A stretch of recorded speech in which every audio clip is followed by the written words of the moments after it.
para conduzir este painel, passo a palavra para a moderadora convidada, Fernanda Camargo, da Right Capital. Bem-vindo a todos, bem-vinda, Fernanda. Bom dia, Luísa, bom dia a todos. Obrigada pelo convite. Bom, eu vou só conduzir aqui, eu vou vou conduzir em português e as perguntas para o Axel eu vou em inglês, porque eu acho que a tradução simultânea resolve. Então, eu gostaria só 2 minutos, né, de pedir para cada um se apresentar, e aí a gente entra falando da inovação no Estado para garantir um ecossistema de impacto. Por favor, Ciro. Bom dia, turma. Bom dia, Fernanda. Bom dia, Axel. 2 grandes parceiros de primeira hora do trabalho que a gente tem feito dentro da Secretaria de Governo Digital. Eu hoje atuo como secretário adjunto aqui no Ministério da Economia e estou muito contente, muito satisfeito de poder participar aqui com vocês. Acho que é muito importante a gente alinhar sempre o nosso trabalho com os impactos positivos. Estou à disposição. Obrigada. Axel.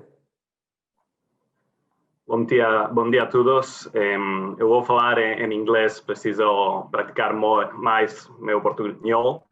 Axel Riffon, I'm a digital development specialist. I had the pleasure to work last a little more than a year, been working on digital ID, and I'm currently based in Lima. So enjoying to be part of this panel and looking forward to this very interesting session and great panelists. Thanks a lot. Bom dia a todos. De poder falar pouquinho, né, como de tanto peso. Então, meu nome é Felipe, eu sou diretor de inovação e governo do Impact Hub, à frente das operações do IDEAGov. O IDEAGov é um programa de inovação da Secretaria de Desenvolvimento Econômico do Estado de São Paulo, junto com a Secretaria de Governo, junto com a Procuradoria-Geral do Estado, do qual tem o Impact Hub como executor. Então, eu estou à frente das operações dessa iniciativa. Um prazer e obrigado aí pela oportunidade de estar aqui hoje. Obrigada a você. Bom, eu queria começar só fazendo um pequeno resumo, né, um pouco da história da Right e o envolvimento com a história do impacto, né? A Right Capital é uma gestora de patrimônio, a gente nasceu em 2014. Uma das primeiras reuniões que eu tive antes de ter escritório foi no Impact Hub, porque a gente chegou até a considerar ter um escritório lá, mas depois, devido à confidencialidade da nossa atividade, não era possível. Então, eu tenho noção da importância disso no Brasil. E eu acho que eu queria contar um pouco dessa história da importância, né, da digitalização do governo. Eu acho que o Ciro vai entrar bastante nisso, e falar só 1 minuto do ponto de vista, e aí a gente vai entrar falando do Digital ID e depois do Ideias Gov aqui no estado de São Paulo. Bom, tem uma história engraçada, né? Eu acabei me aproximando muito da Índia por causa dessa história, e numa dessas reuniões com um indiano, eu estava sentada do lado dele quando esse cara entrou num aplicativo no celular dele e entrou numa conta, né, com a biometria. Naquele momento eu perguntei, nossa, mas o que é isso, né? E o indiano respondeu, you don't know India's tech, né? E o India's tech é que a Índia tinha digitalizado 1,3 bilhões de pessoas. E aí eu fiquei super curiosa para saber o que isso significava. E aí fui atrás de entender e tudo mais. E nessas eu acabei conhecendo o Nandan Nilekani e o Sahil, que trabalhou com ele. E uma coisa que o Nandan falava é que na Índia eles fizeram todo esse sistema para uma das coisas mais importantes. Se você quer ter uma nação forte, você precisa ter um povo forte, né? Uma população forte. Então, ele falava empower the people. E a razão do Digital ID era o data to the people, ou seja, as pessoas poderem ter controle sobre os seus dados, ganharem dignidade e acesso a serviços. eu me encantei demais com isso e foi aí que eu acabei, né, me envolvendo, ficando muito amiga, né, do Ciro, Luiz Felipe, o Axel. Então, eu gostaria de começar perguntando um pouco, né, pedindo para o Ciro contar sobre a digitalização, processo de digitalização no governo, e depois um pouquinho sobre o Digital ID. Ciro. Às vezes eu me atrapalho aqui, parece que o anfitrião pediu para eu ativar meu som, não sei se vocês estão me escutando, eu ativei também, às vezes eu me atrapalho um pouco com os comandos. Vou tocando aqui num clima também de muito bate-papo, Fernanda, acho que vale a pena a gente trocar um pouco de ideia sobre esse processo de digitalização e acho que tem uma convergência muito grande com todo o trabalho que essa comunidade do Impact Hub vem fazendo em outros projetos. Por quê? Porque para nós, e aí o primeiro grande recado que eu queria deixar bem claro para todos é que, assim, quando a gente fala de governo digital, muitas vezes a primeira impressão é de que a gente está falando de uma aplicação massiva, intensiva de tecnologia naquilo que existe de processos de governo. E está longe de ser isso. A nossa percepção de digitalização de governo, de entrega de um governo digital, ela vem de uma outra perspectiva. Ela vem da perspectiva de que o governo ele é, na verdade, um grande prestador de serviço. Por ser um grande prestador de serviço, ele tem como seu público-alvo toda a universalidade da sociedade. A gente não tem a prerrogativa de escolher um público-alvo, a gente tem que atingir, de fato, com os nossos serviços, toda a sociedade. E essa sociedade hoje é uma sociedade que foi transformada pelas tecnologias digitais. Então, o governo digital não é a aplicação massiva e intensiva de tecnologia nos processos de governo. É o governo se adaptando e mudando a sua forma de interagir com a sociedade, deixando de ser um grande executor de processo em excelência para ser um prestador de serviço para uma sociedade que é digital, para uma sociedade que, diante das tecnologias digitais, do novo paradigma tecnológico, mudou a sua forma de interagir, mudou a sua expectativa de qualidade e espera que o governo entregue serviços com esse patamar de qualidade que ela está acostumada diante de toda a revolução que as tecnologias digitais vêm provocando. A gente está vivendo a mudança de um grande paradigma tecnológico. Paradigma tecnológico predominante agora é o das tecnologias digitais, e toda vez que isso aconteceu ao longo da história, as interações dentro da sociedade mudaram, a gente tem uma nova formação da sociedade. E o governo, eu vou citar aqui, eu sempre cito nas minhas falas a filósofa e ativista democrática argentina, Pia Mancini, que ela fala um negócio que eu acho que é muito interessante. Hoje nós temos cidadãos do século XXI que estão interagindo com instituições de governo que do século e que utilizam muitas vezes tecnologia da informação do século XV, da época da prensa com carimbo e papel. A gente precisa reduzir esses gaps. A gente precisa sair do uso da tecnologia do século XV, sair de uma formação institucional do século XIX e trazer tudo isso para o século XX. Isso, para nós, é governo digital. E a grande sacada governo digital é entregar valor para a sociedade através de serviços, e aí vem a questão do impacto, que eu acho que converge muito. É que ele possa ser um grande habilitador e potencializar o impacto positivo na economia, na sociedade, nas interações. Eu acho que é isso. Você comentou também um pouquinho do ID4D, por indicação, inclusive, da Fernanda, numa conversa, a gente ficou sabendo da iniciativa do ID4D, a gente se aproximou, que é a iniciativa de identidade para o desenvolvimento do Banco Mundial, a gente se aproximou da equipe do Axel, são pessoas que se interessaram de pronto por esse trabalho de qualificação do processo de identificação digital no Brasil.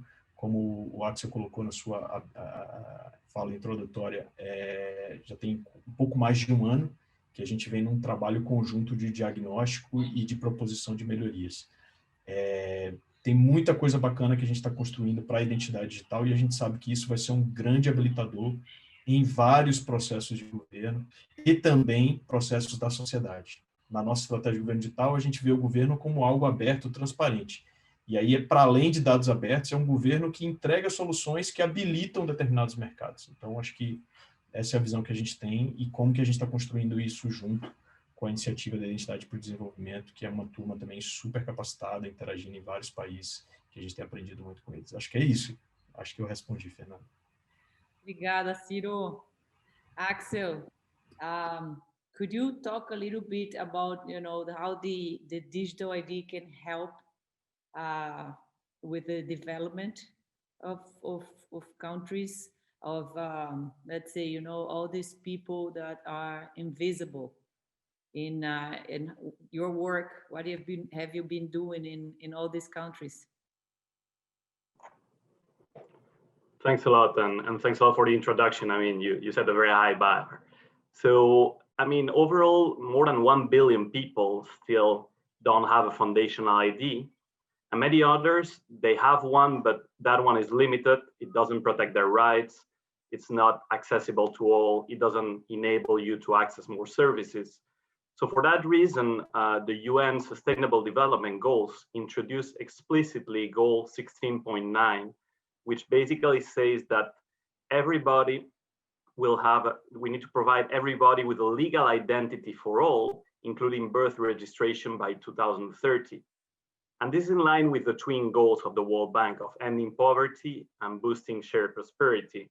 And it also aligned with some of the principles raised around financial inclusion, boosting healthcare. And let me give you a few examples there. For instance, as Fernanda mentioned, in 2013, account ownership in India was only 35%. And with the introduction of Aadhaar, which is the digital ID system, in 2017, about 80% had an account. Likewise, related to healthcare in Thailand, the increase, it reached 98% of insurance coverage in less than 3 years after the introduction of their national ID system and a revised framework. To say that the bank has been very committed to this digital ID, and it created a program called Identification for Development.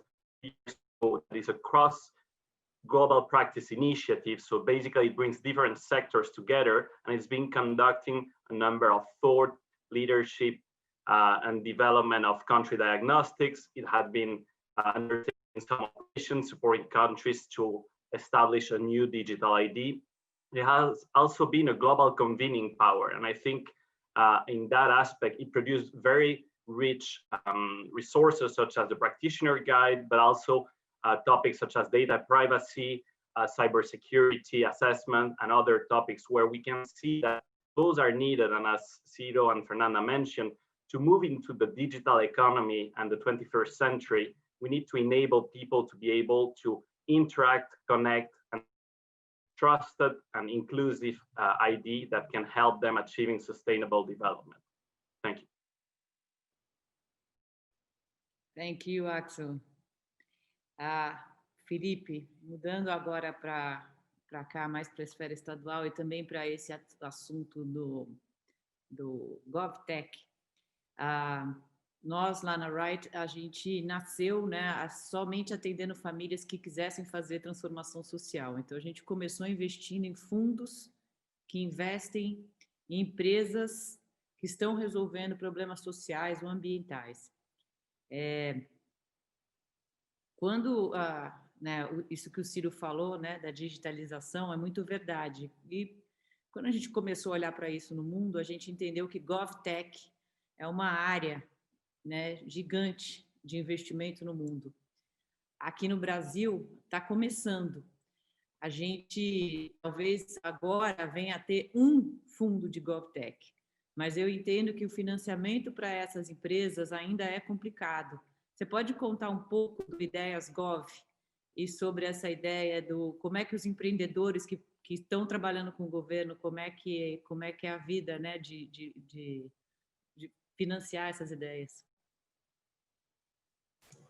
Obrigado, Fernanda. Então, até para contextualizar, né, eu acho que essa é uma excelente pergunta. O Ideia Gov é um programa, né, que tem justamente como mote ou objetivo trazer o ecossistema, a sociedade, para resolver grandes desafios de interesse público, por meio justamente do poder de compra do Estado, né, utilizar o poder de compra do Estado para catalisar o processo de inovação, né? Então, o Ideia Gov, ele busca soluções inovadoras. E a nossa relação com essas empresas, ela se dá justamente no processo, porque o Estado, ele pode se relacionar com o governo, com as startups, com as empresas, não necessariamente só no âmbito de uma compra direta, mas a implementação da solução pode ser feita de diversas formas, de diversas alternativas possíveis, que é o que a gente tenta explorar. né? Você atuar com essas empresas buscando modelos de negócio que sejam sustentáveis, atuar realmente com a compra, que é a implementação, que é o que a gente busca quando são soluções inovadoras. De fato, na etapa do qual, dentro do fluxo do DEAGOV, do qual tem a etapa de pilotagem, onde eventualmente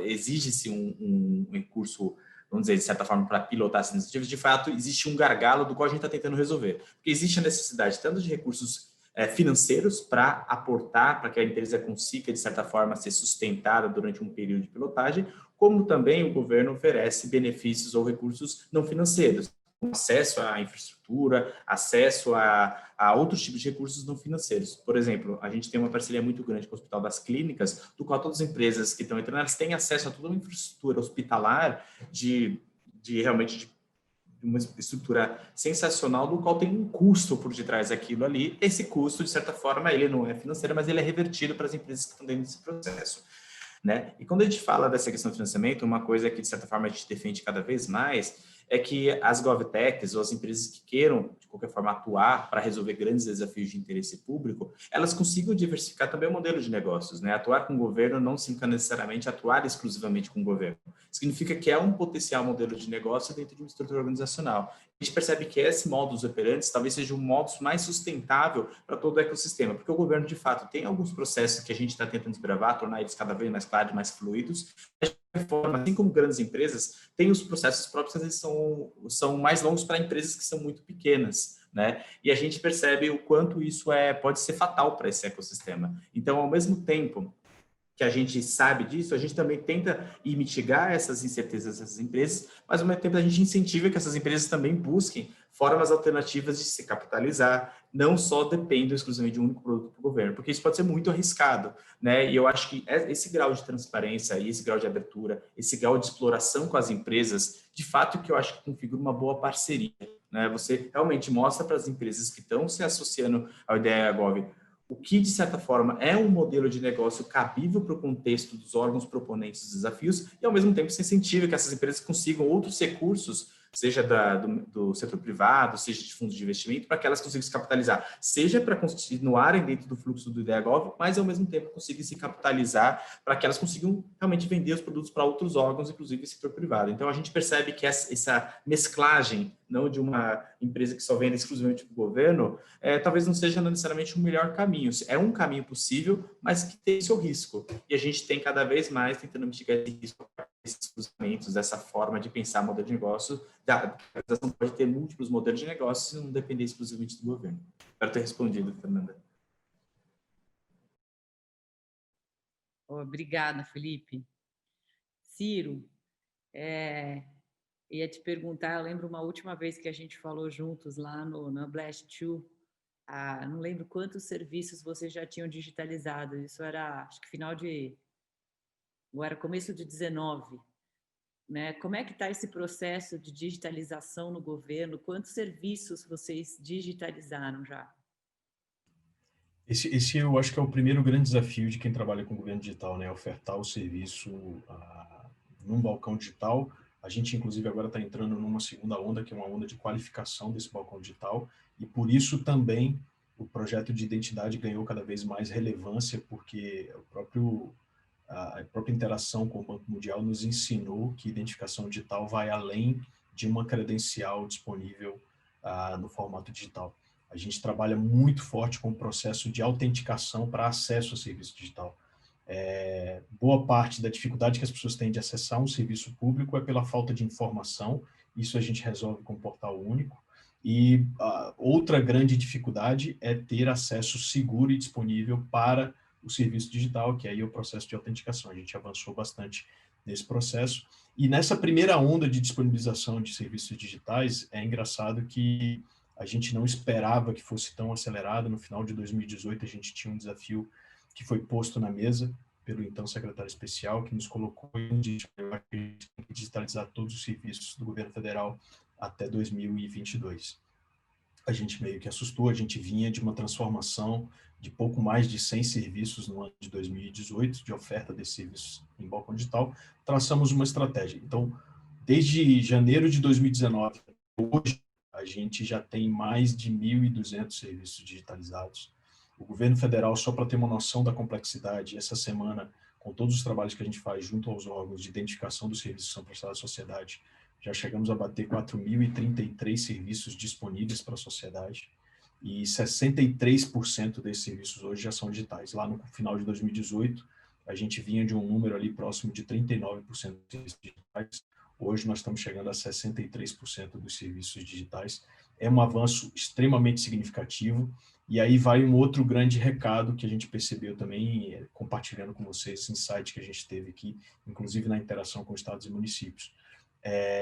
Foram 1.200 serviços nesse intervalo de tempo. Só nesse período em que a gente está vivendo uma realidade diferente por conta do corona, já foram mais de 450 serviços transformados. Eu não gosto de dizer que o corona acelerou a transformação digital, porque eu acho que tem uma perspectiva que tem uma certa questão negativa, mas antes, eu gosto de dizer que antes a estratégia de transformação digital de um governo era uma opção estratégica de qualquer governo. O governo poderia optar por priorizar a transformação digital. E depois da crise que a gente está vivenciando com o corona, eu acho que está claro que governo digital é uma dívida daqueles que trabalham com o governo, que lideram o governo para com a sociedade. Não existe mais a possibilidade de você tratar de gestão governamental sem falar de estratégia de transformação digital de serviço. A gente está devendo isso à sociedade, porque na forma como nós estamos vivendo hoje, com possibilidades de lockdown, com possibilidade de isolamento social abrangente, por conta de uma possível contaminação, é importante que todos os serviços permaneçam disponíveis no canal digital. Então, a transformação digital passou a ser uma dívida do governo. A gente está avançando muito rápido, mas a gente sempre olha para aqueles 37% que falta, a gente precisa avançar. E não digo 4.033 serviços com orgulho, porque eu acho que tem muita coisa que a gente pode, inclusive, consolidar, a gente pode integrar e pode fazer deixar de existir, trazendo mais conveniência para o cidadão também. Esse é o cenário que a gente está vendo hoje de número de transformação digital, Fernanda. Obrigada, Ciro. Axel, could you talk a little bit of, this,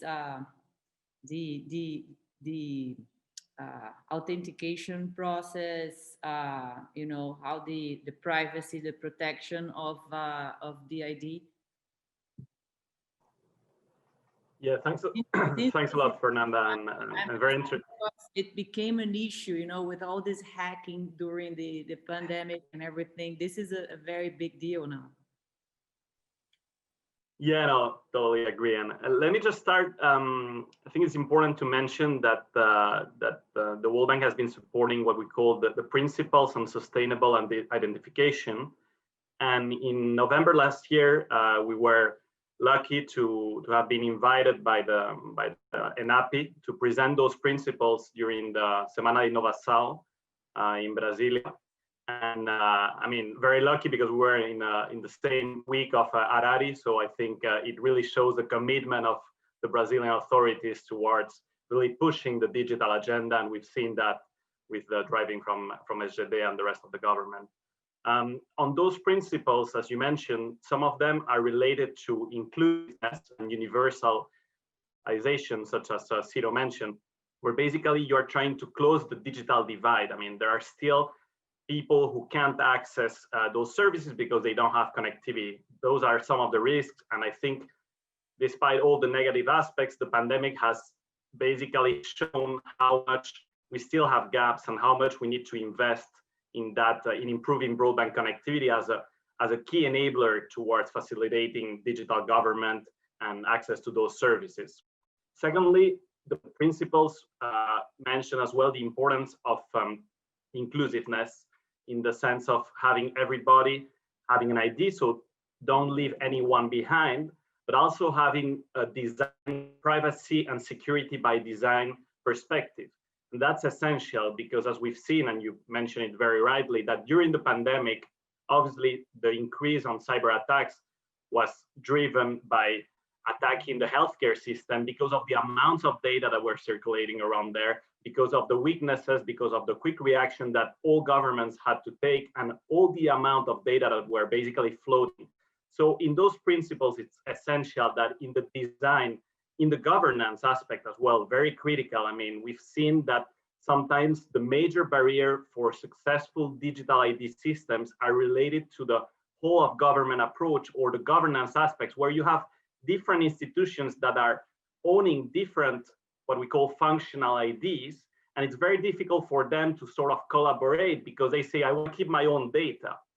And I think what's really commending is the Brazilian authorities are trying to find a way to say, let's keep those data sets, but let's make sure we have an interoperable data platform, secure, safe, reliable, where we can benefit from those existing data sets. You have some of the most advanced cash transfer programs, such as Bolsa Familia and others. So why won't you use those to basically improve inclusiveness, to reach more people, to facilitate those transactions, to move into government to people payments? As we saw during the pandemic, many governments increase a lot those digital transactions to transfer those digital means. I mean, we saw it was basically a trigger, a push. We saw that in a number of countries, and the World Bank has been supporting those movements and through different operations. So I really believe, as you say, there are risks from privacy, cybersecurity, but there are also opportunities. And we are moving towards the digital era, and it's important that we have the protect privacy by design and cybersecurity in place, from frameworks, from equipment, from governance aspects, and then we can help that ID be transformative and be a basis. And just on those principles, they were endorsed by more than 25 organizations, but just to say that it doesn't mean that it's a check the box, tick the list. I mean, each country will have their own solutions because there are contexts, there are different type of political system, there are different basically aspects that will need to be taken into account. But those are emerging good practices, and I think building that global convening, and I think that's what the ID40 program is trying to do, which having some of the best standards, will help those countries having those exchanges. I mean, we can learn a lot from India or Estonia or other countries, but we can also learn from our neighbors, and we can also learn from the different country initiatives that we've been seeing. So overall, we believe that digital economy will need those aspects, will need a reliable digital ID, a reliable connectivity and universal access, and those enablers related to data privacy and cybersecurity, which need to be part of that overall package. And the World Bank has been supporting that and will continue doing that in the next years. Thank you. Thank you, Axel. Thank you. I will just move to some questions here. Lucas is asking, sorry, I'm going back to Português. Felipe, essa pergunta é para você. Você acredita que o governo de São Paulo deveria dar um tratamento diferente aos negócios de impacto no seu processo de compras públicas?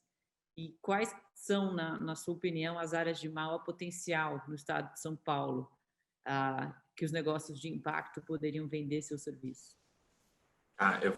Legal, boa pergunta. Eu vou começar pela segunda, tá? Que é justamente as áreas, né?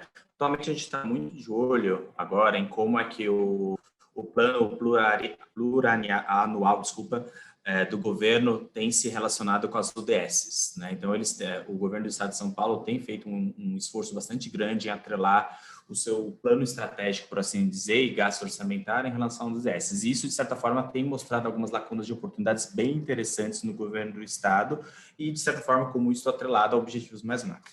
Existem áreas que...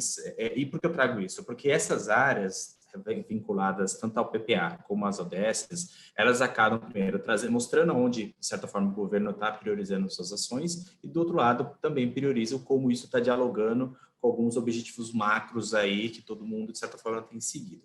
Existem áreas que, de certa forma, já tem sido dito que, se não tiver ações muito contundentes para que o governo busca atingir, não vão ser atingidas dentro do período estabelecido aí pela ONU. Então, uma área que realmente começa a ficar muito evidente é a área de saneamento básico, no Brasil, não só São Paulo, tá? A área de saneamento básico é uma área muito estratégica e importante, se dá uma olhada. Moradia é uma área muito estratégica também, não tem se dado a devida atenção. Então, existe saúde, é uma área que vai ser hiper impactada pós-pandemia, então a gente não pode esquecer que tem uma questão de backlog na área da saúde que vai ter um reflexo muito importante pós-pandemia. Então, assim, a gente realmente está com foco bastante grande na Covid-19, mas todas as demais doenças ainda existem. E muitas das doenças estão, de certa forma, muita gente deixando de fazer exame, e isso está gerando um backlog que vai haver consequências nos próximos anos. área de desenvolvimento econômico sem falar. Então, assim, de certa forma, existem várias áreas, e assim, eu acho todas elas, de certa forma, estratégicas, mas eu diria para São Paulo, em específico, a área de saneamento básico, a área de desenvolvimento econômico e a área de saúde são áreas que vão ser bastante prioritárias e que têm um mundo de oportunidades. Sobre a primeira pergunta, eu particularmente, eu até vou fazer uma analogia um pouco com o marco regulatório das startups também, tá? Eu acho que dá para fazer um paralelo em relação a isso. Eu acho que a grande dificuldade que eu acho que teria nisso, eu não acho, nem vou dizer que sim, nem pelo não, mas eu acho que as definições são importantes, né?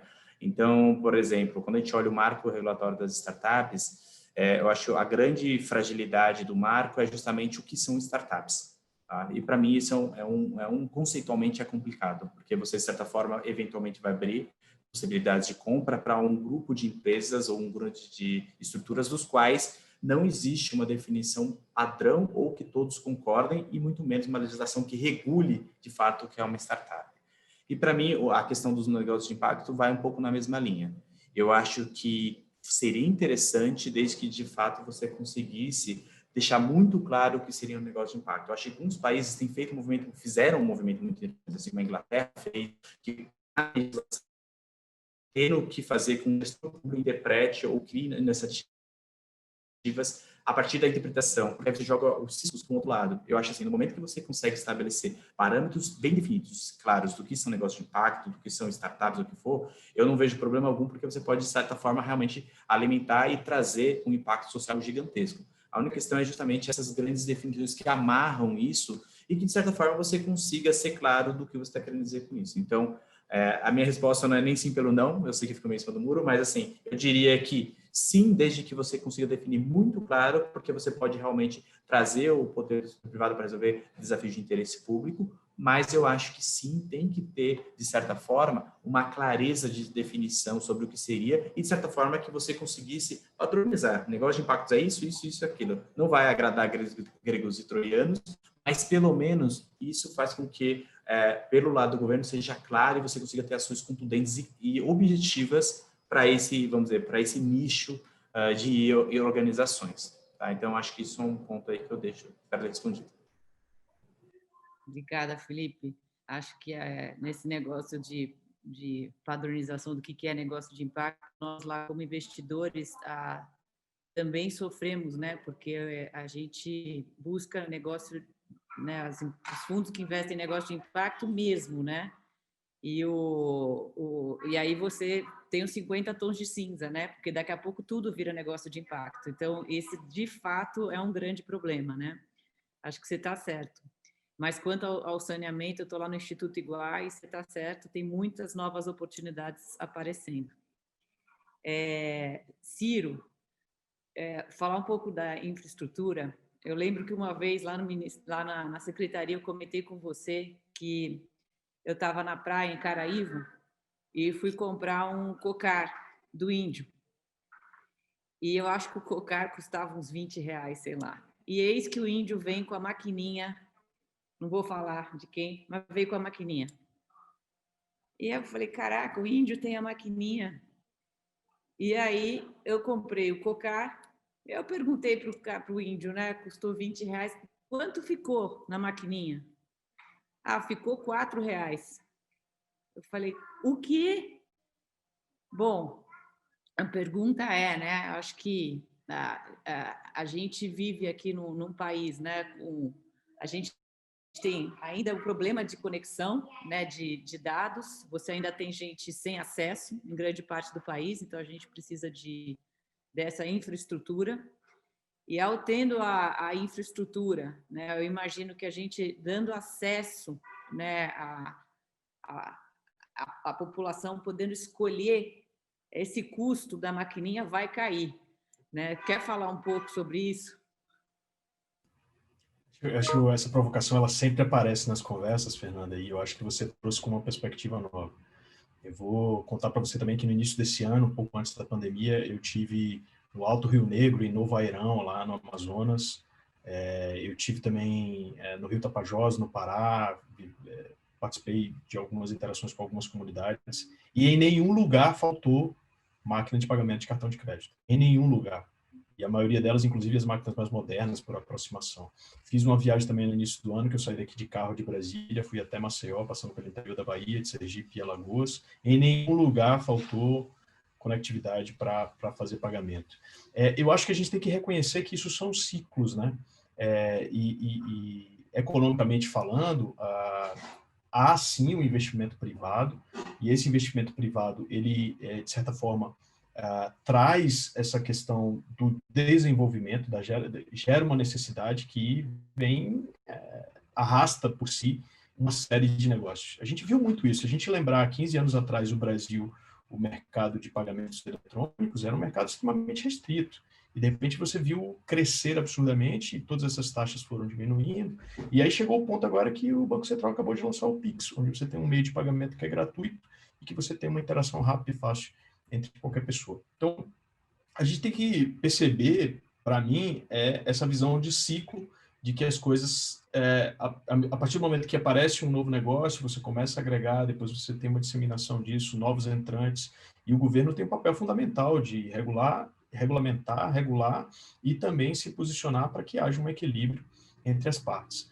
Agora, tem um trabalho que é feito hoje pelo Ministério das Comunicações em cima da estratégia de transformação digital da sociedade brasileira, que tem uma série de ações para a expansão dessa conectividade, desde satélite para atender as comunidades mais remotas ali no Alto Amazonas, mas tem também um processo de acelerar a adoção da banda 5G no Brasil. Recentemente, a gente viu uma decisão no Congresso de destravamento do Fundo Universalização do Serviço de Telefonia, que era um negócio anacrônico no Brasil.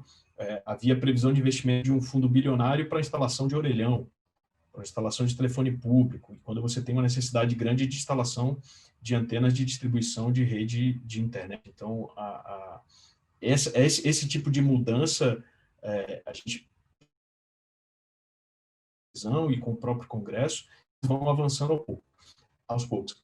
Tem um ponto que eu queria chamar a atenção, aí da perspectiva especificamente nossa. Para tudo aquilo que eu falei, são perspectivas que são tratadas principalmente por outras áreas de governo, especificamente sobre o governo digital. Eu acho que a gente tem um trabalho, enquanto gestor público, de fazer também uma qualificação daquele serviço que a gente entrega para a sociedade. Então, para começar com essa perspectiva internacional, eu gostaria de convidar o Sebastian, do GSG. Por favor, Sebastian. Muito obrigado, Fer. Vocês me ouvem? Sim, super bem. Eu vou só saludar em português e parabenizar os organizadores deste Buenos Aires, de um dia de sol. É um grande prazer ficar aqui compartilhando com vocês. Eu vou me desculpar porque eu vou falar em inglês. So now, to not make the translations, the translators go crazy, I'll switch to English. Well, thank you so much to friends of the Alianza de Investimentos de Impacto, Impact Hub, Lucas, todos, everyone in Impacto and the ministry. Look, in terms of the international scene, I guess that the message we have now is exciting. And we are in many ways at the crossroads in what we would call the global impact movement. Let's say, when I will go back to the origins of the GSG, the organization I work for, that Fernanda described so precisely. In 2013 or 14, there was a task force established under the leadership of the G7 to start introducing topics related to impact investment and solutions to handle the question. And the evident question is that governments we're not, and certainly are not today, able to cope with an ever-growing social and environmental agenda of greater demands only with their national budgets. Nor philanthropy can do this. So from those days where the conversation was from the very beginning, we've come a long way. And in 2015, we set a vision towards what we defined as Tipping Point 2020, defined as a moment of acceleration of the impact investment market globally that would put the world let's say, in a point of no return, in the way of this being mainstream, with our common vision, with you as well, to understand investment, all investment as impact investment, all investment as being driven by the intention to deliver social and environmental outcomes. So from that aspiration we set in 2015 for the 2020 to be this year of no return of the growth of the market, are we there or aren't we there? We agree that in many ways we are there and we are where we wanted to be. But this is also a moment where the impact movement needs to be up to the challenge and evolve from being a promise, an interesting idea, a concept, a pilot, to show its ability or not to penetrate the mainstream and to deliver more solutions or not. Because everything we discussed about in terms of financial vehicles and funds and bonds, those are instruments, and they are as good as their ability to respond to the social agenda, to the social demands, and to drive social transformation. Otherwise, they are just drive instruments.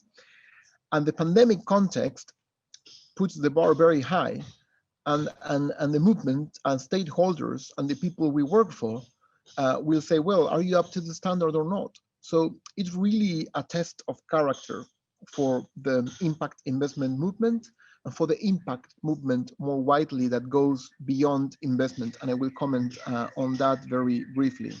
So yeah, I mean, we started with 7 members of the task force of the G7 back in the day. Now it's 34, not 33 countries, because the Netherlands formally joined a few weeks back. As you said, you know, the movement in Brazil growing very rapidly.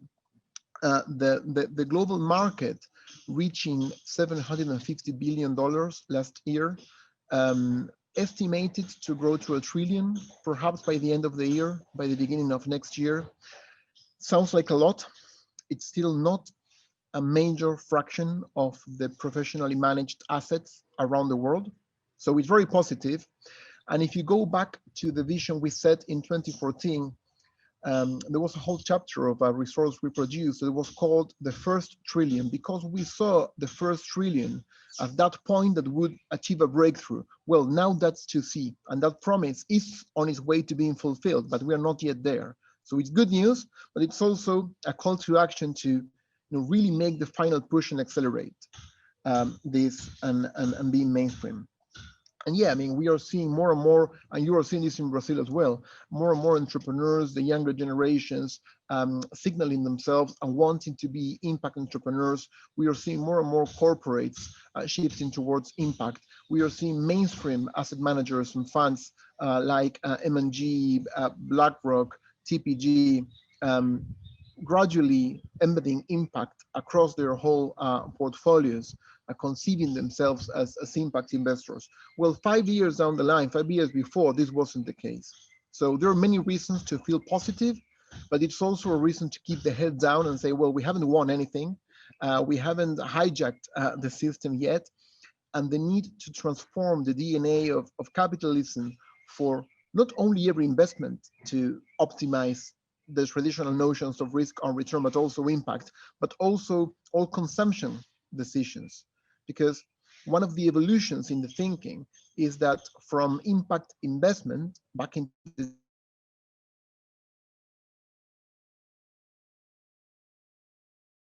day, people more than just investment. Investment is an important aggregate of the economy, but consumption is also a very important aggregate. And you are seeing, I mean, you will relate to this example, you are seeing more and more consumers demanding more than just affordable products from companies providing goods or services. They want to see their values and the purpose reflected in their consumption decisions, and corporates responding to that demands. In the world of investment we described, it's clear. You see the bond market. What we say, the social bonds or SDG bonds or sustainability bonds. So bonds thematically linked to programs delivering social outcomes worldwide have been increasing dramatically, and they expect to reach $400 billion worldwide next year. All of those things unheard of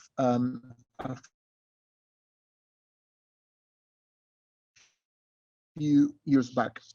The same thing, society and integrity in terms of impact measurement and reporting, because perhaps the downside of something being on its way to the mainstream is that anyone can signal, or today it's fashionable to signal yourself as an impact investor, impact consumer, impact company, impact corporation, whilst many are not.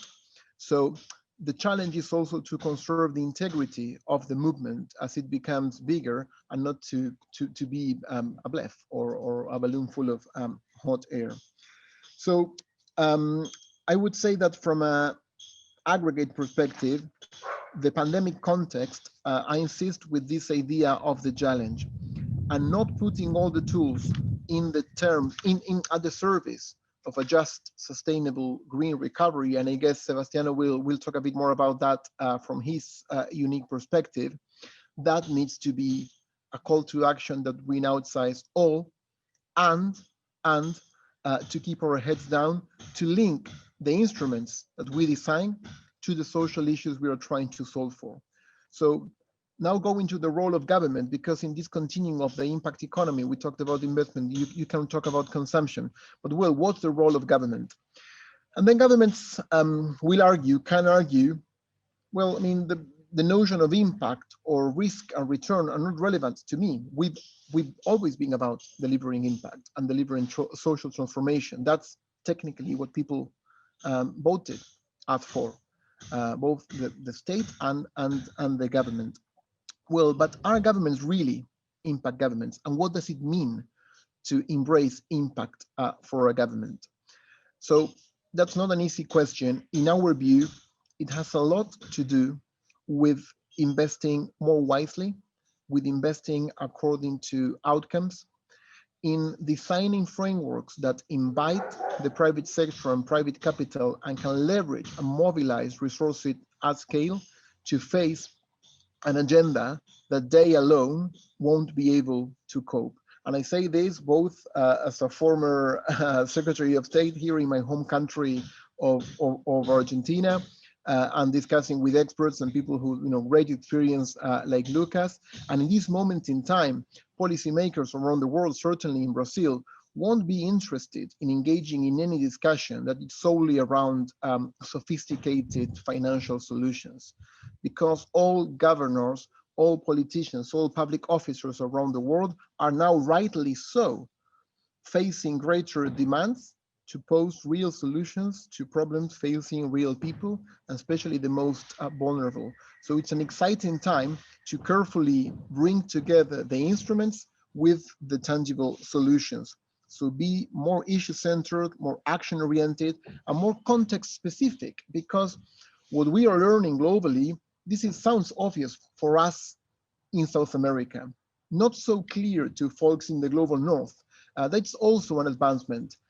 Those attempts to drive recipes or universal toolkits or roadmaps for change don't work, because your intention of doing that once and for all from one of the big financial centers, let it be in the US or the UK or the European level, and just exporting that to the rest of the world doesn't work and doesn't fly. And whatever you can put down on paper in London, you open that up in Brasilia and it means one thing, and then you open it up in New Delhi and it means something completely different. So the call is not only to be focused and centered around the issues and the people, not only to do what we do with a view of implementation at this very pressing point in time, but also to not fear raising our voices to develop solutions that are relevant to our context, institutional context,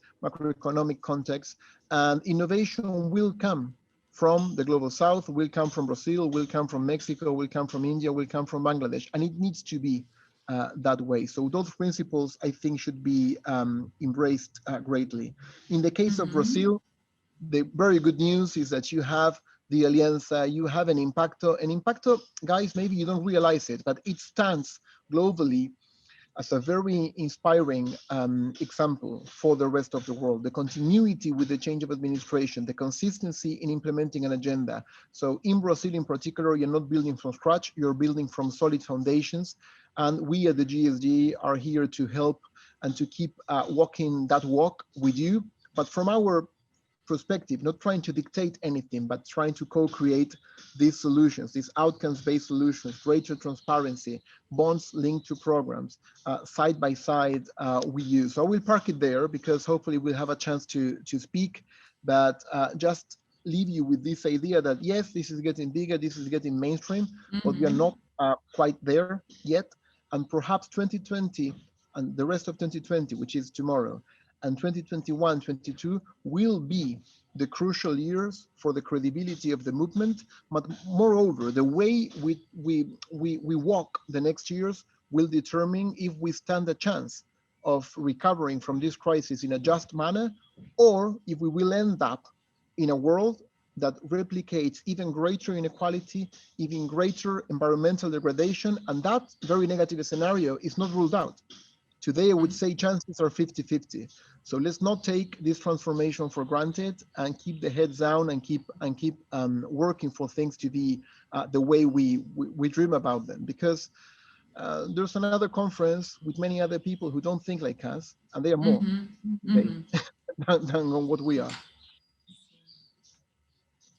Sebastião, obrigada, acho que pelas tuas provocações. Com sorte, a gente vai ter um tempinho para explorar algumas delas numa segunda rodada. Hoje de manhã, o Lucas, na fala dele, trouxe essa importância da gente se inspirar nos movimentos globais, mas a gente também conseguir reconhecer no que o Brasil tem sido inovador e consegue também inspirar o movimento global, né? Então, é uma via de mão dupla mesmo. E eu acho que o Beto, dentro desse cenário que você traz dos desafios que a gente ainda precisa superar para a gente fazer essa virada, acho que o Beto vai trazer na fala dele o que a gente está identificando como prioridades para o Brasil e onde que a gente tem que colocar os nossos esforços. Para continuar compondo ainda essa visão, essa perspectiva global, eu quero passar agora para o Sebastiano para compartilhar a experiência dele e depois passo para o Beto. Good morning, everybody from Brussels. Thank you to the organizer for inviting me, and thank you also to Eurosocial for giving me this opportunity. I already, what I heard here, there was a short presentation from Stefan that I thank, who I thank, and another from Sebastian, and there is already, I mean, so much on the table. So I'll try to add something that concerns in detail the European Union, just in 10 minutes to give some main reference of what is going on here. Of course, what's going on is that as everywhere else, we are trying to cope with this pandemic, and we are already thinking of how to recover from it. Recover, that means from many points of view, economic, social, etc. And as Stefan said, European recovery, this is the idea, should be based on a new economic development model. At least this is the intention. An economic model that is that should be based on what is the European Green Deal. The European Green Deal is not something that right now with the crisis. It's a top priority of the present European Commission, presented already before COVID-19 in December 2019. And it's something important because now here we are trying to develop through the Next Generation EU project some instruments in order to go out from the crisis. And somebody thought at the beginning, okay, now after this big crisis, the priority will be to get out let's say, promoting some kind of growth of whatever kind, while for the moment there is the intention to keep as priority for the recovery what the European Green Deal, that is a growth strategy that should be based on two overarching objectives.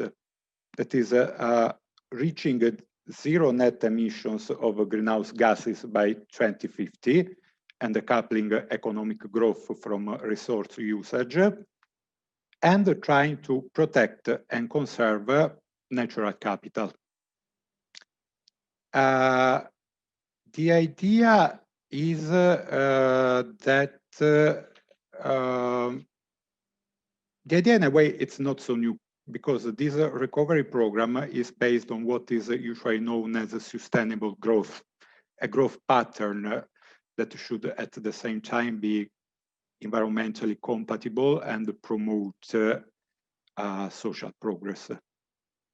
We already had many discussions in the past about this, but what's important here is that for the first time, this has been put through the European Green Deal at the center of the EU strategy for growth and from recovery, with some concrete means for implementation that I'll shortly describe later.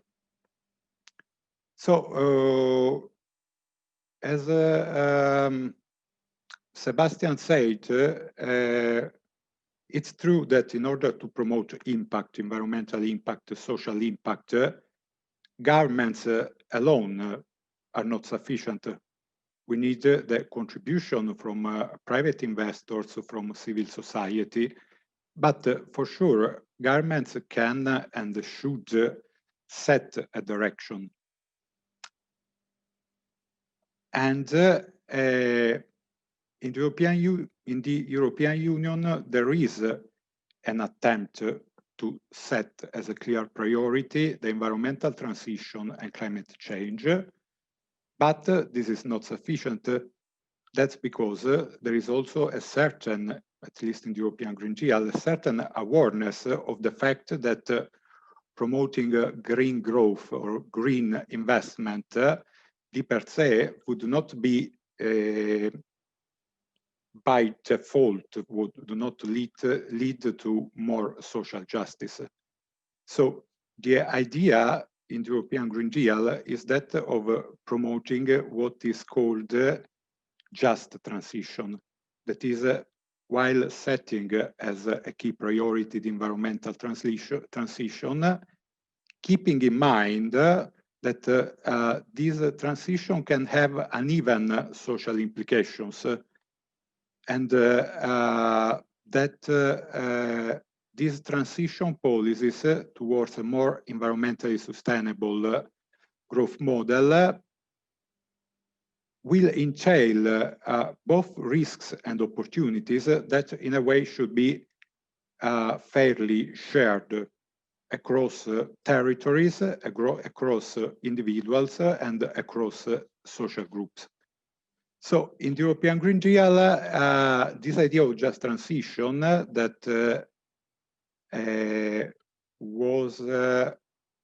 that is not new. It has been proposed by the International Trade Union Movement and by the International Labour Organization. This idea is present, and it's not put there just as a vague idea, but there are also some concrete implementation means that should be mobilized, that are means that concern the European Union, such as the Just Transition Mechanism to help with further European funds. Some regions, for instance, regions that have their economy based on coal, to help those regions to change their production model, but also to, while keeping good social and employment standards. But there are also some instruments that should have a more, let's say, global impact. That is the insistence in order to achieve this kind of objectives on international trade, cooperation and development policies, but also climate and green diplomacy. And as I said, as it was already said, it's true that there is not, in order to promote this kind of transition, a one-size-fits-all solution. It's different territories have different needs, but they are also strictly interrelated. That is, actions for a socially just transition that we take here at the European level might have some implications also in other countries. So yes, one of the challenges is to link different territorial levels. And the second challenge is to mobilize the society towards this objective, because just transition also means that the social actors and citizens should agree, because this transition will have an impact, will have cost and opportunities, will require changes of lifestyle and habits. So the priority should be through civic and social dialogue to make it a shared objective. There should be consensus, otherwise it cannot work. An important point concerns, as it was mentioned before, the role that should be played by private investors, because achieving a complete transformation of our economic model in order to fight climate change, at the same time promoting social justice and equality everywhere. It's true, it's complex, but it will require a huge amount of money. So the objective should be to involve private investors in this. And at the European level, I'll mention this shortly, and then I'll stop my intervention. A very important step forward, a recent one, was the elaboration of some criteria for the development of a taxonomy for sustainable investment. It's what Sebastian mentioned before. It's not perfect. In order to elaborate this criteria, there's been a huge debate between institutional actors, the European Parliament, the member states of the EU, social partners and stakeholders. But it's meant to be a reference framework in order to identify which economic activities and which investments can be considered as environmentally sustainable. And at the same time, an important element is that this environmentally sustainable investment should also respect some social standards. In this sense, this is an important new development that I wanted to indicate you, and that I would like maybe later have the opportunity to discuss further. Thank you again, and I'm looking forward to other questions, if any, later at the debate. Sebastiano, obrigada por compartilhar os seus pontos. Eu acho que a gente vê, acho que muito positivamente, uma série de movimentos surgindo para a construção de uma economia mais justa, colaborativa, justa, inclusiva, né, e regenerativa. E acho que o movimento que vocês estão liderando, de fato, vai ser muito importante. Eu queria agora passar para o Beto. Acho que o Sebastian e o Sebastiano trouxeram essa perspectiva de, bom, temos um grande desafio pela frente. Esse desafio tem sido endereçado nos últimos anos, a gente tem tido algumas conquistas importantes, mas a gente ainda não deu a grande virada, porque a gente precisa mobilizar mais investidores, precisa mobilizar mais a sociedade civil, e a gente precisa ter um plano que seja um plano único para que a gente consiga, de fato, construir essa nova economia. Então, acho que eu quero passar para o Beto para contar, na perspectiva da aliança, como é que isso avançou. Então, e quais são as prioridades para os próximos 5 anos para a gente conseguir fazer essa virada aqui no Brasil, conversando, obviamente, com todo o movimento global que tem surgido. Beto, com você. Obrigado, Fernanda. Bom dia, pessoal. Eu queria começar falando que eu não vou quebrar um padrão aqui entre os palestrantes, né? Nós tivemos o Sebastiano, e o meu apelido é Beto, mas de verdade o meu nome é Sebastião. Então, mantemos aqui um padrão aqui nesse debate.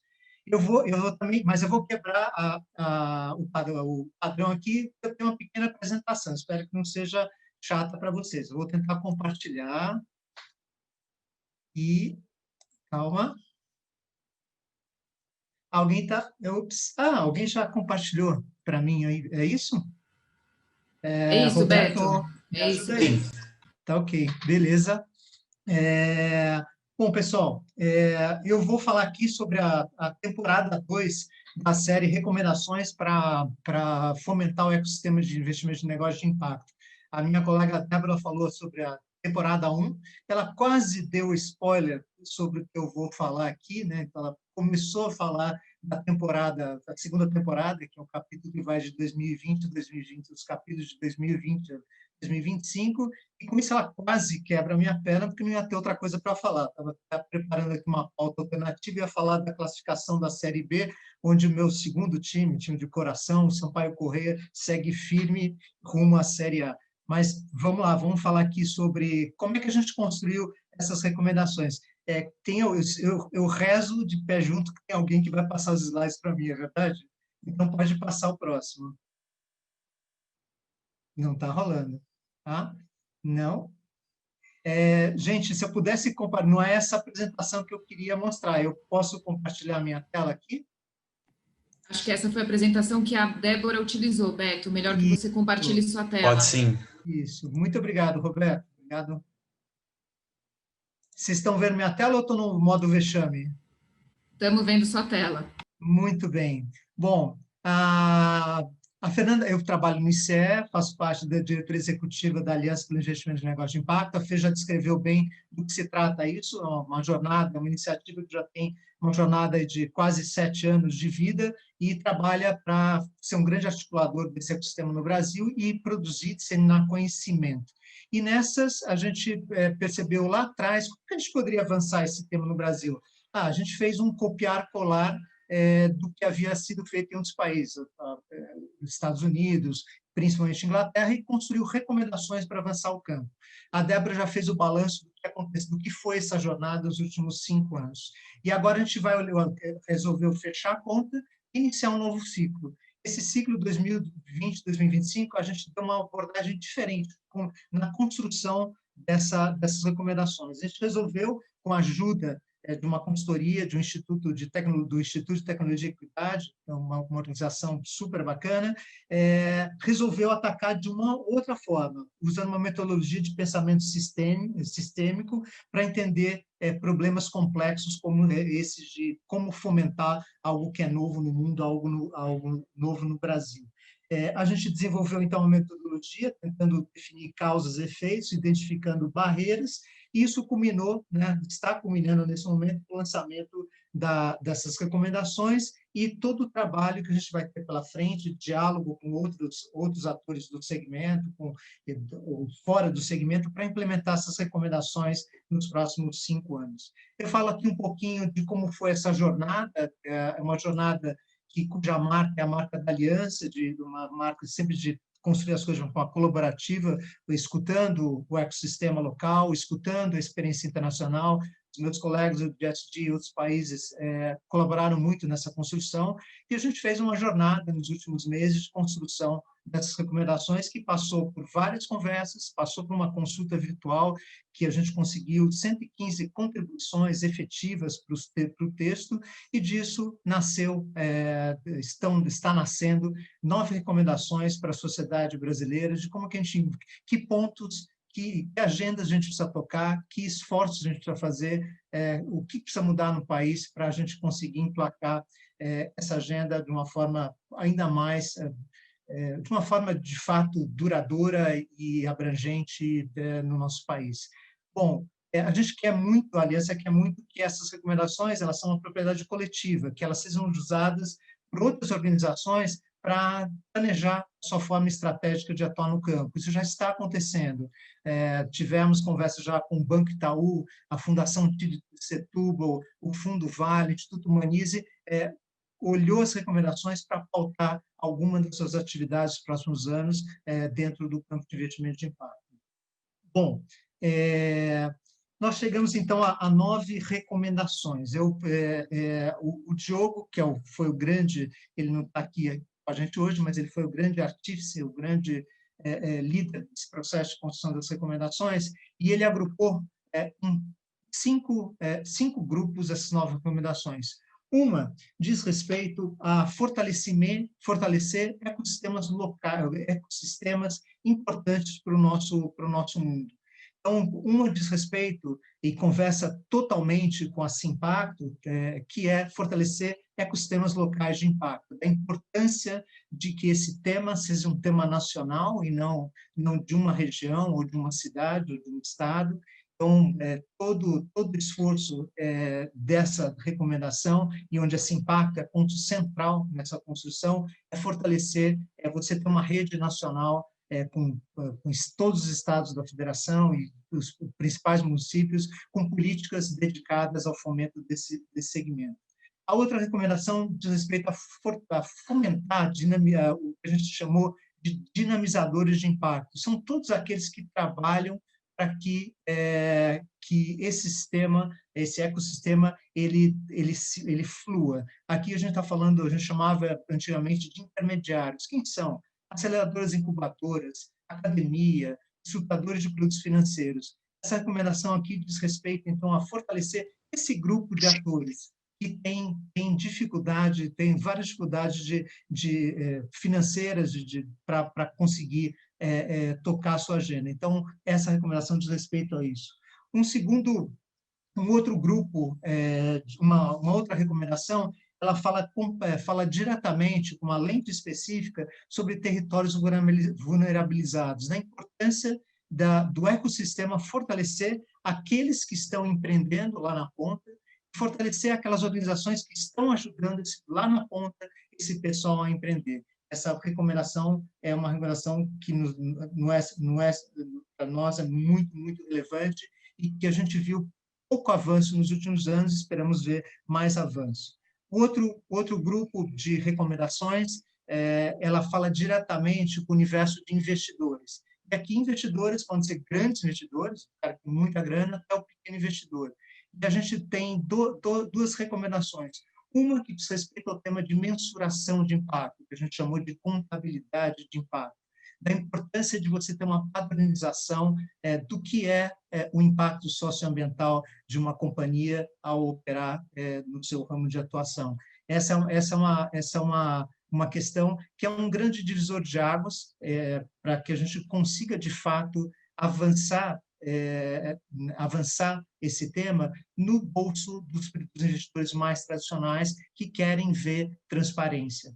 A outra recomendação diz respeito a uma jornada dos investidores para colocar o impacto no centro da tomada de suas decisões, é escolher que ação eu vou comprar, que fundo eu vou investir, que empresa eu vou investir diretamente. O chip de impacto esteja absolutamente central na cabeça de quem vai tomar essa decisão, de onde vai alocar o seu dinheiro. E a gente tem aqui uma dimensão de jornada, que é uma coisa que vai acontecer aos poucos e depende de ter mais gente trabalhando com isso, de ter mais produtos diversos que atendam desde a pessoa que tem R$50 e quer investir com impacto até aquela que tem 50 milhões de reais. O outro grupo de recomendações, o Diogo classificou como aquela que aproxima a nossa agenda com outras agendas muito relevantes para o país, que dizem respeito ao mundo também de impacto. Aqui mais pensando, a gente fala negócio de impacto é o nosso mundo, aqui a gente está tentando se aproximar do impacto dos negócios através de 2 canais, toda a conexão com a agenda ambiental.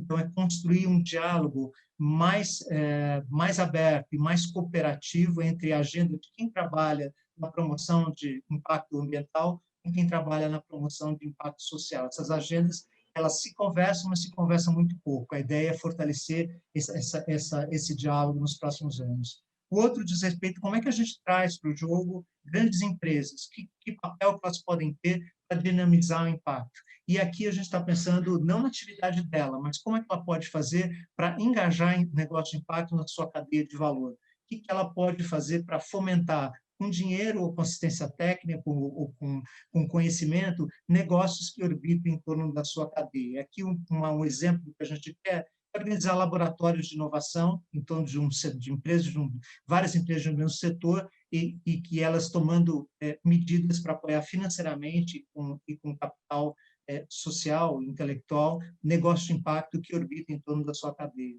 Finalmente, duas recomendações que diz respeito a alavancar assuntos que podem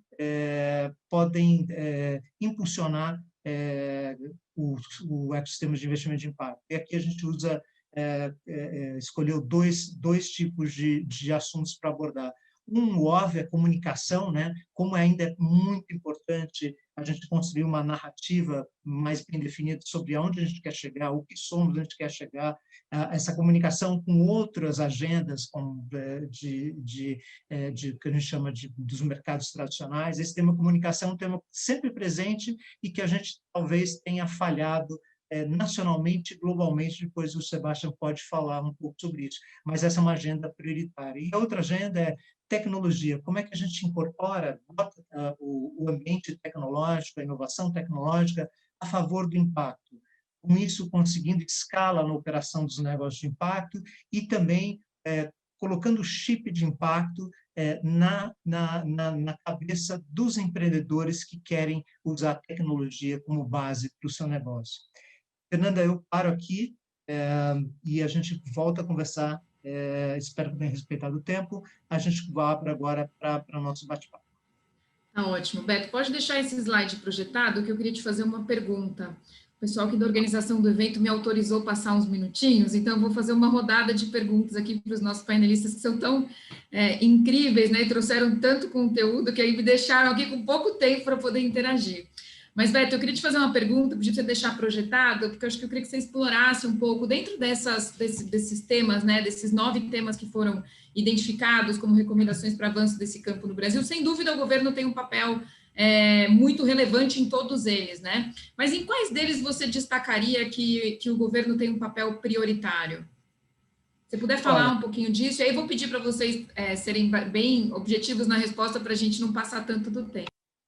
Super bem objetivo, ecossistema locais de impacto. Esta recomendação, a Simpacto, é um ponto, o canal de transição, onde a gente enxerga a grande colaboração para essa recomendação deverá vir do potencial da Simpacto, que Raquel e Lucas já discutiram no painel 1. Aqui, com certeza. Contabilidade de impacto, qualquer coisa que diga respeito a algum tipo de padronização, e aqui eu falo, desculpa, contabilidade de impacto e portfólios, aqui tem um ente super importante de governo para atuar, que é o órgão regulador, os órgãos reguladores, Banco Central, CVM, o órgão SUSEP, que regula as seguradoras. Então, aqui, o papel de governo em acompanhar essas novidades que vão surgir no sentido de mais e diversos produtos financeiros, com mais diversidade, uma contabilidade de impacto que seja usado como padrão, os órgãos reguladores vão ter um papel central aqui. Tecnologias para impacto, eu acho que a gente tem um bolso de dinheiro pouco explorado ainda, acreditamos nós da Aliança, que são regionalmente fundos voltados para a inovação e que pouca conexão ou zero conexão tiveram com o negócio de impacto. Aqui, fundos de governo fazendo um match com dinheiro privado podem sim criar bolsões de grana interessantes e relevantes para financiar negócios de impacto de base tecnológica. Eu paro aqui e a gente pode explorar mais esse detalhe. Obrigada, Beto. E aí, eu acho que nessa mesma direção de explorar um pouquinho melhor o papel dos governos, eu queria fazer uma pergunta para o Sebastiano. E aí, Sebastiano, a minha pergunta para você é a seguinte: Você poderia, acho que eu vou te fazer, na verdade, 2 perguntas em uma, tá? Se você puder contar um pouco para a gente o papel que os governos locais estão desempenhando em apoiar o European Green Deal, eu acho que isso também pode ser inspirador para a gente entender de que formas a gente pode engajar governos. E aí vou emendar numa pergunta que foi feita pelo Lucas, que eu acho que diz respeito a como é que a gente, entendendo, né, que o Acordo Verde é um acordo que ele diz respeito à redução, zerar a emissão de CO2 até 2050, mas a questão é uma questão global. Como é que vocês estão prevendo, né, esse engajamento e o próprio investimento europeu nos países em desenvolvimento?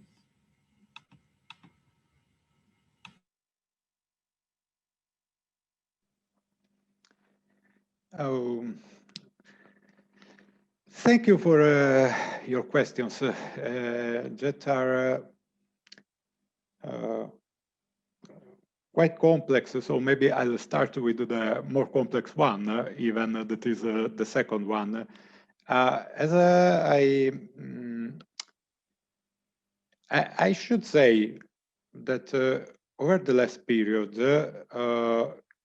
in the European Union, there has been an increased attention with the new Commission especially, but also before, to the implementation of the United Nations Agenda 2030 and the Sustainable Development Goals. If you see, the notion of just transition is very close to sustainable development. And there are some actions in order to try to relaunch EU activism in promoting the Sustainable Development Agenda. The European Green Deal, indeed, is a growth strategy that in many respects concern especially the European Union, but it's also meant to try to see this link with with other countries, and among them developing countries, in the sense that, as I said before, the big challenge is to link actions at different levels of governance, since decisions taken in Brazil might have an effect on the European Union, but also the other way around. And as we know, this is an extremely complex issue with many contradictions and with some hesitations. But this idea of just transition that is in the European Green Deal, in a sense, has also this global dimension, or at least the ambition to try to take the lead again, or to foster the debate about the sustainable development at the global level. I mean, transition, if it has to be just, it has to be just for everybody, not only for a single country or a single. But here we also go on issue concerning cooperation and development, international trade, green and climate democracy. And again, also, this is in part true. It's a matter of level of governance, also for your first question. That is the question about the role of local governments in implementing the European Green Deal. In the European Green Deal, there are many initiatives that concern energy, energy poverty, and mobility, and zero pollution in cities, and so on. So it's clear that cities and regions should have a key role. And the European Union has a quite complex institutional structure. It's a, let's say, not a traditional state for sure, but it's not much more than an international organization. And every structure, the European Union, the member states, and the regions and the cities in the member states have their own competencies and funding. The key here is to try to link these levels, not only through financial instruments. We mentioned the Just Transition Fund, but also the European Union tries to involve through funding for socially innovative and environmentally innovative activities, regions and cities. I was thinking while Beto was presenting these recommendations to important experience that we have here, for instance, in the field of social innovation. Social innovation, something that has a very context-specific, in many cases, has a very context-specific character. So it might concern a city or a neighborhood, or that here is also funded through some money funds coming from Brussels. And this is an attempt to create link to found at the local level some experiences that then might be scaled up. So in this sense, there is a strict link between the central EU institutions, national and local authorities that goes beyond the funding, but also concern sharing innovative experiments and innovations. Obrigada, Sebastiano, pelos pontos. O Stefan mencionou aqui no chat que ele poderia também responder parte da pergunta. Então, Stefan, queria te convidar para continuar a resposta. Bom, muito obrigado. Só para complementar o que disse o Sebastiano, acho que o Green Deal tem vários componentes. Um componente de ajuste da legislação do quadro econômico, não? do clima de investimento, não? Para favorecer os investimentos sustentáveis. Temos toda uma política de mudança climática e ambiental e social também, como enfatizou o Sebastiano. E depois temos instrumentos financeiros, não? Para apoiar essa transição em cooperação com o setor privado. Então, temos também uma dimensão externa do Green Deal, e exatamente para cooperar com países parceiros como o Brasil, nas duas questões, não? Nas questões da legislação, o quadro institucional legislativo, que mencionou também o Beto, então, mas trocar experiências nesse sentido, mas também gostaríamos de ver mais investimento europeu aqui, mais cooperação entre o setor privado europeu, brasileiro, e para incentivar esses investimentos sustentáveis, não? E é uma questão muito importante para todo o Brasil, mas sobretudo para ecossistemas frágeis, não? E é um tema importante também nas discussões sobre o acordo de associação entre a União Europeia e o Mercosul, não? Essa questão de investimento sustentável, então crescimento econômico respeitando o meio ambiente e também os estándares sociais. Então é uma muito boa pergunta e é uma prioridade para nós na União Europeia, aqui na delegação também, de fomentar essa cooperação internacional. Muito obrigado. Obrigado, Stefan.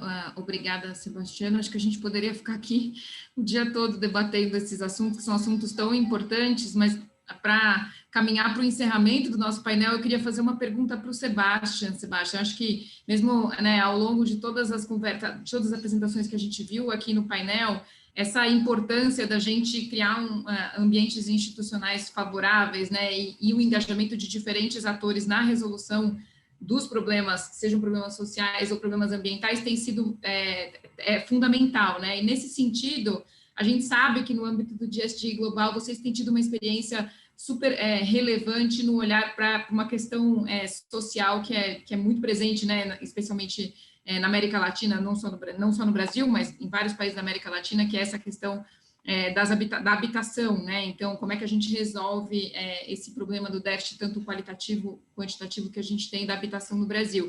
Vocês criaram um grupo de trabalho que tem esse olhar de engajamento de diferentes atores, né, na tentativa de resolução dessa questão, que é uma questão tão concreta. Então, se você puder compartilhar para a gente como é que tem sido essa experiência, o que vocês têm visto nessa direção, eu acho que também pode nos inspirar a olhar para problemas concretos que o Brasil tem e pensar em arranjos institucionais que sejam importantes e necessários para que a gente enderece essas questões. Wonderful. Thank you, Fer. I will be very brief and will emphasize the call to work together on this. At this point, we have more questions than answers, and there are no recipes. But our intention, as we put together a working group centered around the issue of informal habitat, informal settlements, slums, favelas, as you call them there, bichas, we would call them here. In many ways, I will confess here amongst friends that it was a bit of a provocation to the global conversation, because 1 billion people live in slums and informal settlements around the world with no access to water, sewage, electricity. But so it's 1 out of 7 human beings on Earth live in those, very, very hard conditions, the worst possible conditions, with all the multi-dimensional drama for development that you can imagine. However, it doesn't come as a top priority in the conversation of impact. And in many ways, it doesn't come across because it's a problem that is exclusively extended in the global south. It's present in Latin America, in Southeast Asia, in Africa, in the Middle East. But there are no slums in the UK or the US or Japan. So we thought also that honoring our principle of progressing issue-centered, context-specific solutions, we thought it's one of those examples where the proposition that government alone can't cope is very, very obvious. Every year there is a funding gap, every year, of $250 billion in water and sanitation throughout the world. So governments are investing in these solutions at a rate that is not enough to cope with the vegetative growth of the problem. We are running behind the problem. So what are we going to do? Sit idle, 1 billion people and more every year revert to informal habitat solutions?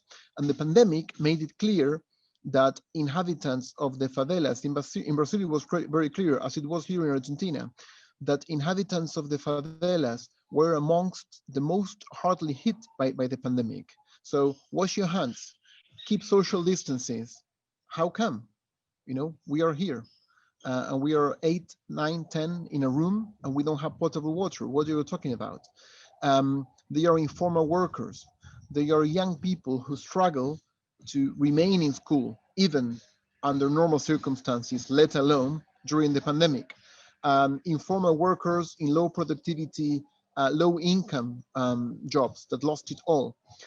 So what we are saying is we need to bring attention to these issues. And in this particular one, I think it ties nicely with what Sebastian was saying in terms of the need to collaborate with the local governments, because the territorial organization is in essence municipal. Municipalities are the ones in charge of ordering the territory and planifying the growth of the territory. So what we are seeing is, A, this is a massive issue. B, impact investment has to be part of the solution. In Argentina, in a wonderful year, you had the federal government investing $150 million in slum upgrading programs. But the total need to urbanize the 4,400 slums we have in the country is of $26 billion. So what we need to understand is that the current rate of investment, it will take the world 200 years to cope with the historic problem and not being able to cope with the flow. So in that context, we are saying this issue is massively relevant. B, impact investment can play a role. C, the instrument we are seeing as most promising is the issuing of social bonds linked to these programs. It's an experience we did in Argentina whilst I was in government. We think it's globally relevant. So if governments went, for example, to the capital markets to leverage their small bits of funding, but using the local funding and the government funding as, let's say, the junior layer in a hybrid fund to invest thematically in these communities, we see there is a chance for institutional investors, for pension funds, for insurance companies, for investment banks to come in with funding in local currency for the cash-strapped and fiscally stressed governments to invest more and more in these communities. And those investments certainly have a repayment thesis, and they have business models because all the evidence says that investing alone in water and sanitation programs for communities that don't have access to water and sewage has a payback of at least $3.5 and up to $5.5 for every dollar invested. So there's much more detail to this, but we are saying, let's focus on the issue, let's think locally, let's connect the federal level with the subnational levels, and yes, there is a financial instrument that can be done to deploy capital to communities that need it, that have capacity to pay, have willingness to pay in the improvement of their habitat. The private sector needs to step in, and the government needs to step in. Massively complex problem, because it needs multi-sector coordination. It touches on many different issues, but that needs to see us united in working to resolve it. The final thing is that if this is of any interest to folks in Brazil, we are here to walk that journey together, share our learnings, and try to turn this into greater attention and greater capital for the development or the redevelopment of communities living in extreme informality across our cities. I understand that this affects dozens of millions in our beloved country of Brazil. Obrigada, Sebastião. Acho que esse exemplo que você traz para a gente nos lembra o que nos conecta, né? O que nos conecta é a gente criar mecanismos para resolver os problemas sociais e ambientais que a gente enfrenta, muitos deles extremamente complexos, como esse que você trouxe agora, e que, de fato, se a gente não criar um ambiente institucional favorável, né, com a atuação de diferentes atores, sensibilização de governo, sensibilização de investidores, fortalecimento e criação de instrumentos financeiros novos, apoio a organizações dinamizadoras, a gente não vai conseguir endereçar essas questões que são tão complexas. E acho que por isso que um evento como esse, iniciativas como a Impacto são tão importantes para que a gente faça essa agenda avançar e a gente consiga trazer quem a gente precisa para esse barco para a gente conseguir resolver essas questões. Eu, infelizmente, tenho que encerrar essa conversa. Eu quero agradecer ao Beto, agradecer ao Sebastiano, agradecer ao Sebastião pelos pontos super importantes que vocês trouxeram, que vão deixar, pelo menos comigo aqui, muitas reflexões para os próximos dias e para a nossa ação futura dentro dessa agenda.